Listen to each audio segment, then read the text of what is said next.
I'm in the only profession there is no school for.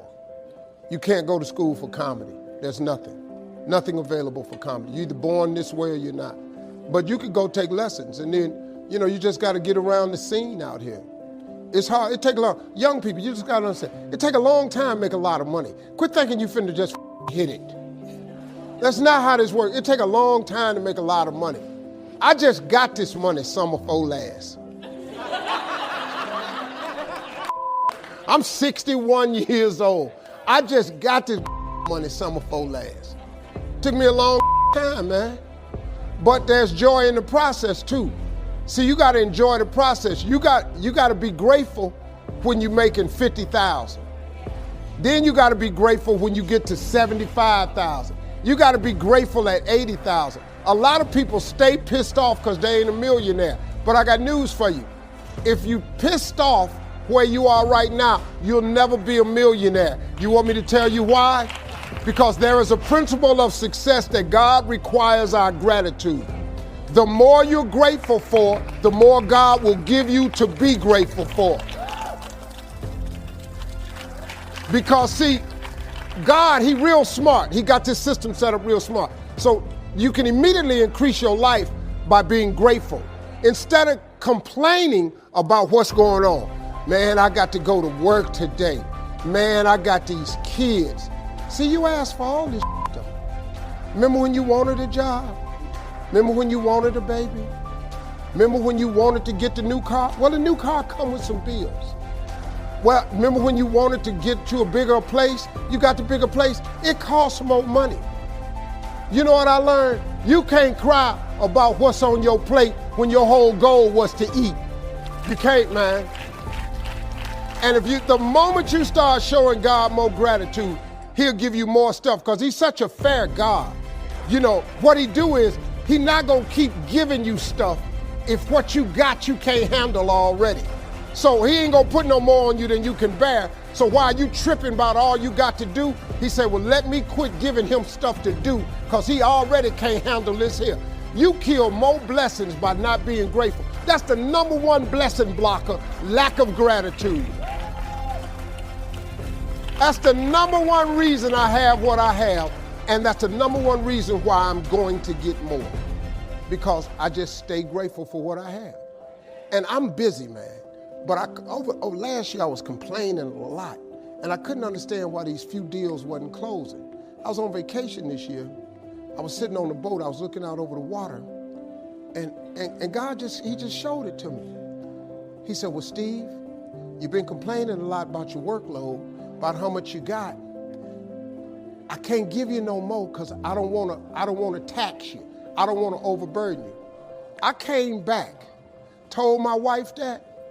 We finished up the vacation. I came back. I changed everything.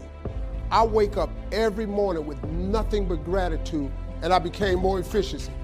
And I'm telling you right now, 2 of them deals, I signed one yesterday because I figured it out.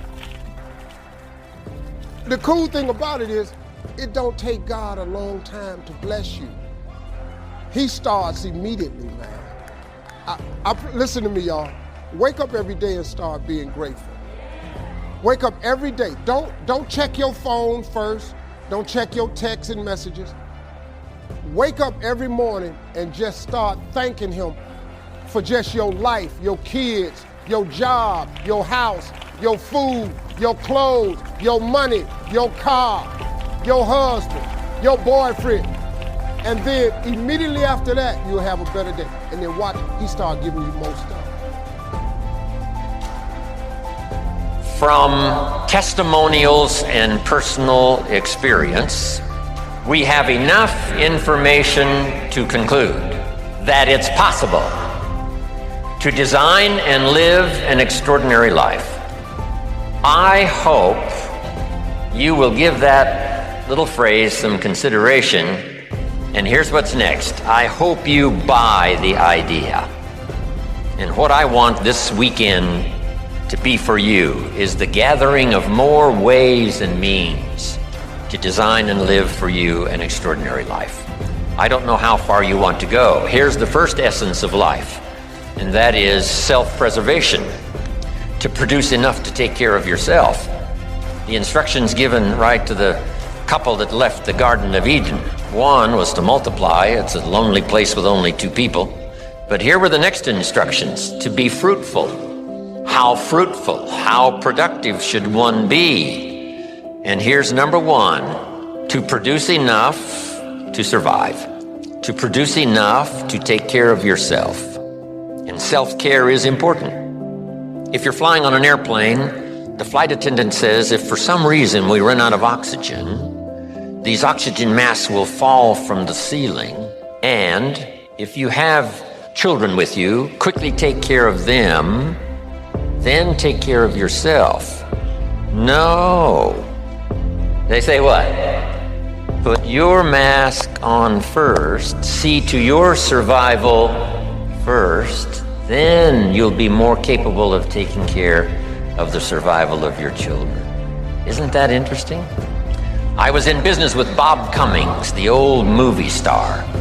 We were in the health and nutrition business together back in the 60s, 61, 2, 3. Bob had an interesting saying. Here's what he said: I'll take care of me for you. Will you please take care of you for me? So the first challenge in life is to take care of yourself. It is to survive. But now what's next? Well, all alone, it's a lonely life. So let's say the man now chooses a partner. Now he must figure out how to produce enough for himself and his spouse, his wife, his partner. Someone says, well, why do that? Why not just take care of yourself? And the answer is, it's a very small life. It's a very limited life. We wouldn't call it flourishing. We wouldn't call it abundant. Just taking care of yourself. That is the first rule, but that's only the beginning. So the man gets married. Now he must produce enough for himself and for his wife. And here's the key phrase to make a note of: to live the higher life, a life of togetherness. The storyteller says, it seems even God didn't want to be alone. He created all of these angels. So to join with someone, now you must produce enough for yourself, for your partner. Now, is that it? And the answer is no. How about children? Let us have children. That's a unique experience. So now if the man has a wife and now he has children, here's the challenge: to produce enough for himself and his family. Now someone says, well, why take on all of that? Why not just take care of yourself? You could, yes, but you couldn't live this more extraordinary life without taking on the responsibility of having a partner, having some children, and live that kind of extraordinary life. So I think everybody would agree. Now, is that the end of it? No. Here's the next challenge: to produce more than you need for yourself and for your family. Someone says, well, now why start being ridiculous here? Yes, produce enough for yourself. Well, yes, if you want to get married, produce enough for yourself and for your spouse. Now with children, produce enough for your family, but why do more than that? And jot down the answer: to live a more extraordinary life. So now the man produces more than he needs for himself and for his children, so that he can be a person of benevolence, so that he can give and so that he can share. That's the more abundant, that's the more extraordinary life. To produce more than you need for yourself and for your children. Is that it? Let's take it a couple of more steps. How about producing much more than you need for yourself and for your family? Someone says, well, now you're off the scale.